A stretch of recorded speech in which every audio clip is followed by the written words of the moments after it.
We're going to be looking at a documentary based on a best-selling book called The Bible Unearthed and exploring the field of biblical archaeology. Hi, and welcome back to another episode of Rabbi Reacts, continuing our series on the Bible and archaeology. Today, we're going to be looking at the Exodus and the way that this documentary makes the claim that there's zero evidence and it's impossible to say that it happened.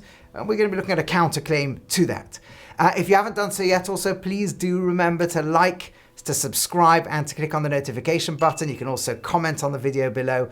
We love interacting and we love it when you get those notifications so that you can see other videos as they come up. So in this video, as in the first one, the hero of the video walking through it is Neil Asher Silberman, who is one of the biblical minimalists, one of those academics who really tries to minimize any correlation between the Bible and history. And he's going to be speaking to Donald Redford, who has a similar worldview to them and is an Egyptologist. So we're going to be joining the video about 20 minutes in. During the first 20 minutes, they actually build the case that there is a lot of correlation. The basic idea that the Bible presents of a migration of Semitic peoples into Egypt in famine does fit that period of time. The idea that some of them rise up like Joseph does work with that period of time. The idea that as they leave Egypt, there's these fortifications on the northern route, that does fit with the time. And they've even agreed that there is a town, two big store cities that the Israelites build. The most prominent named Ramses has actually been archaeologically found.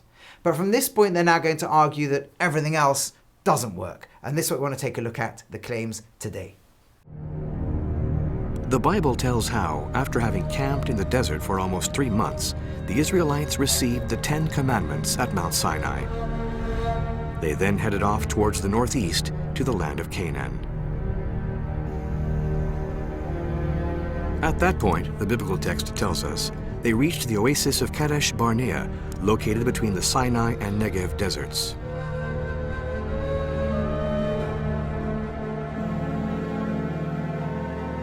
It is here that they spent many years after refusing to enter the Holy Land. The oasis was thoroughly excavated during the 1950s and 1970s. No remains from the 13th century, which is believed to be the period of the Exodus, were found at the site. Modern archaeological techniques enable us to pinpoint the tiniest remains left behind by simple herdsmen, and yet no trace of the Israelites' long stay in the area is to be found.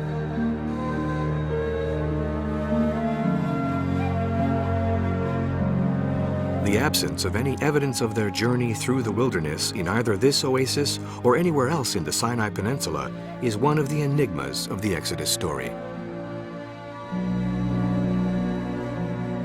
How can you explain the possibility of such a large group as described in the Exodus story actually going out of Egypt? Is that possible? Well, I couldn't explain it. Nothing of that shows up in the archaeological or textual record. And one might argue that's an argument from silence, admittedly, but nonetheless, we know so much about that period that not to find even a single blip on the radar screen, as it were, it would be fatal to that theory. Okay, so this argument is we have an absence of evidence, right? And we know that you've got to be cautious in archaeology because absence of evidence is not evidence of absence. But he's saying, come on, when you've got a population that size in that place and there's zero there, that's telling us something very strong. Note what this claim is not, by the way. There's a kind of very popular claim of, well, you know, we should have the Exodus recorded somewhere in Egyptian writings. And that is an incorrect claim. And the documentary here doesn't even make that claim. The reason it's incorrect, I'll just point out, because a lot of people are often confused by that, is there's only two types of writings that we have from ancient Egypt. Those in monumental stone structures, which are always propaganda. There is no failure of Egypt that you'll ever find. These are writings to tell how great a pharaoh was or how wonderful some priestly spell or something is. There's nothing in there that will ever say anything went wrong. And the other way we can know about day-to-day life in Egypt is through papyri, through writing on paper. The unfortunate reality is where the Israelites were in the Delta region, there are just zero surviving papyri. From that period of time. There's centuries of stuff we just don't know about the day-to-day life of people. There was undoubtedly things written on papers, but they're gone. The climate doesn't allow for survival of such things in those areas. So there's a lot of stuff just missing from that time, not just about Israelites, but about all the day-to-day life of that period. And by the way, most of the world. It's quite rare to find paper findings back then. When you do, they become archaeological gold mines. And they're usually almost always in very, very dry climates. So we just don't have any of the writings that would tell us about people struggling with the fact these slaves have gone and so on. So that argument is not what's being made over here. What's being made over here is a different argument, is that we do know Israelites are moving en masse, large populations, and where are they? And by the way, that's not just an argument made against the Exodus through the Sinai desert. They make the same argument about the arrival into Canaan, into Israel. As the hilltops begin to settle, at the time the Israelites are meant to be there, we only have tiny amounts of settlements, population maybe of 5,000 people. And then it moves to 40,000 people. There's none of this 600,000 people leaving Egypt stuff, entering into the land of Canaan, hundreds of thousands of them coming in. They're just not there. That's what he said. And we have all these amazing techniques to find even the smallest items from herdsmen, and they're not there. And that was plausible until a few years ago. I've already mentioned in a previous video the discoveries of Tel Aviv archaeologist Erez Ben Yosef of biblical Edom. Let me explain what this is. For decades, archaeologists against the historicity of the Bible have argued the Bible mentions ancient Edom. They're meant to have had kings before anyone was kings in Israelites, but we do not find any evidence of this ancient kingdom of Edom until the 8th or 7th centuries BCE, hundreds of years after the Torah is meant to have been written, and certainly hundreds of years after there's Israelite kings. So you see, this must be a later author looking around their own time and getting confused about ancient history. Until less than 10 years ago, Erez Ben Yosef and a team are digging the Timna Valley area, finding thousands, tens of thousands of mine shafts of clearly a massive kingdom with an enormous workforce in the thousands or tens of thousands, supported obviously by agricultural surplus in quite a dry area. The world must be hundreds of thousands of people in its kingdom that it can marshal and control, use the food surplus to dig these, to support the laborers, to dig these mines, and then import and exporting these coppers all over the place. And yet, they are archaeologically invisible. The alleged brilliance we have in discovering a little herdsman just isn't true. The reason they're archaeologically invisible is they were nomadic. They didn't build brick settlements, stone and brick settlements. They lived in tents. And it seems clear you can have tens or hundreds of thousands of people living in a kingdom as tent dwellers. We will not find an archaeological trace. Had they not dug those copper mines, we would not know they existed, and we'd probably still be saying, like archaeologists were till very recently, or at least the minimalists were saying, hey, there you go.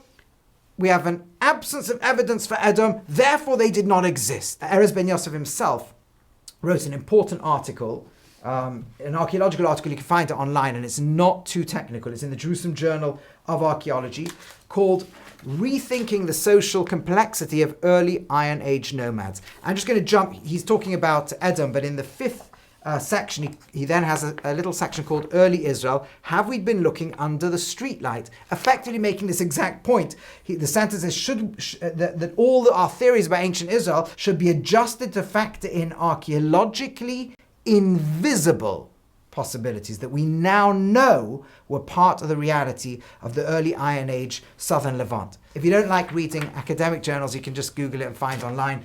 In Haaretz, there's an article online called A Chance Discovery Changes Everything We Know About Biblical Israel. And he points out that in the Bible, in the Torah and Tanakh itself, it's very clear they were tent dwellers till much later.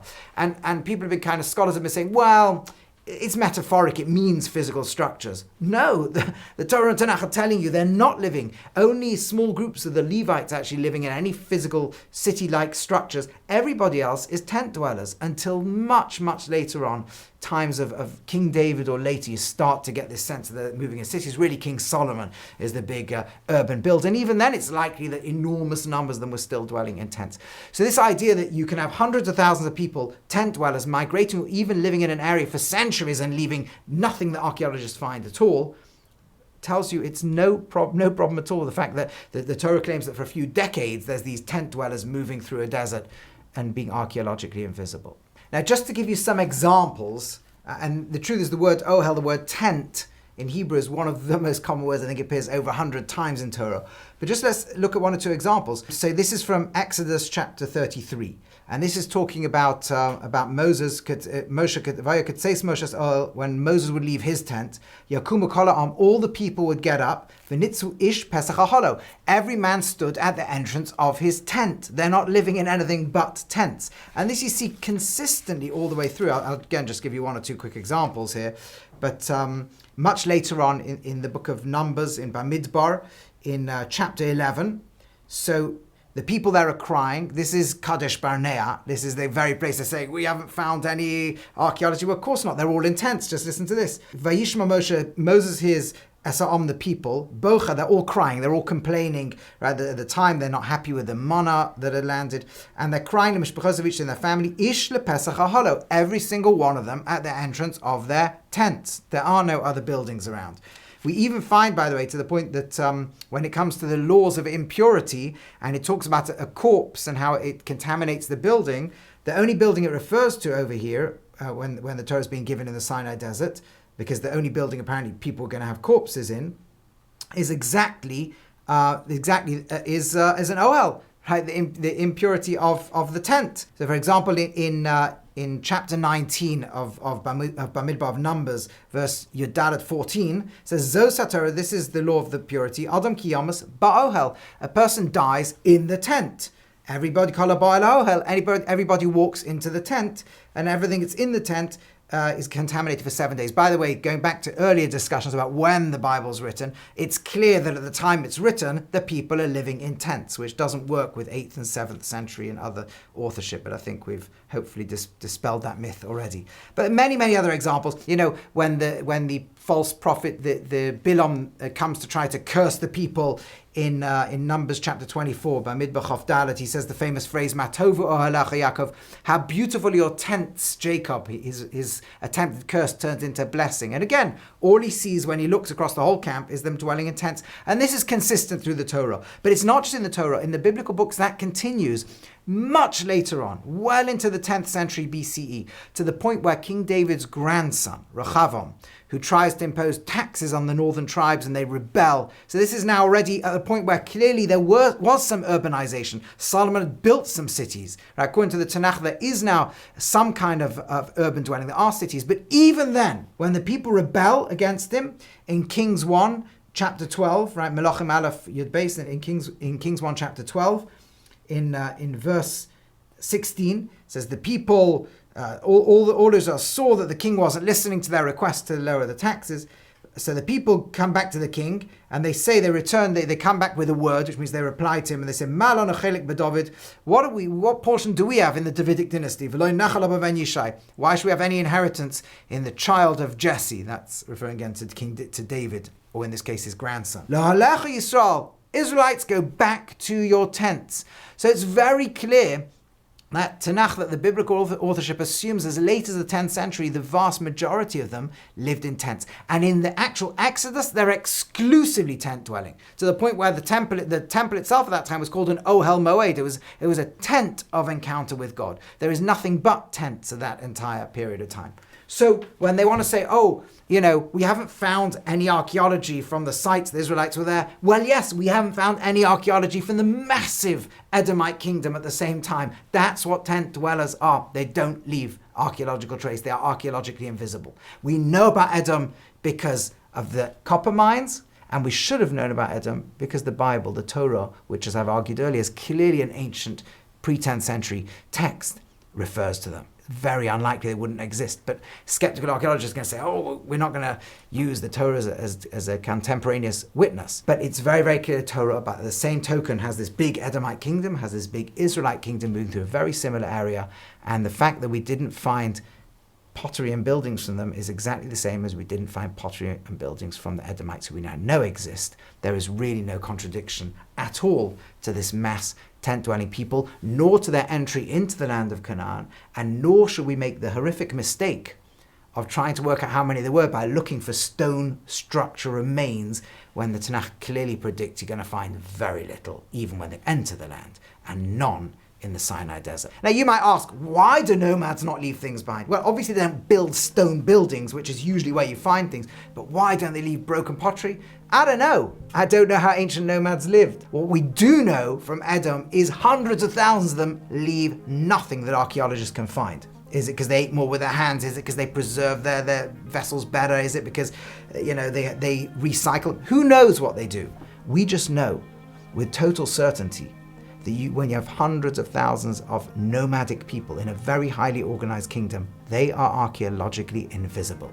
We know the Torah tells us the Israelites were a massive hundreds of thousands of tent-dwelling people, and they should be archaeologically invisible too. Now, next episode, we're going to look at more specific claims and some of the very important discoveries that have been made that do seem to put the Exodus in exactly the context that the Torah says it occurred. Until then, feel free to comment if there's anything you want me to speak about specifically or reach out to me directly. And other than that, looking forward to seeing you in the next episode. Pithom, as I say, has been identified as the city called Per Atum. There are actually 2 ancient sites in the area that are plausible candidates for Pithom. Hi everyone, thanks so much for watching. If you enjoyed what you saw, please click on the like and subscribe and hit the notification button below. Thanks so much.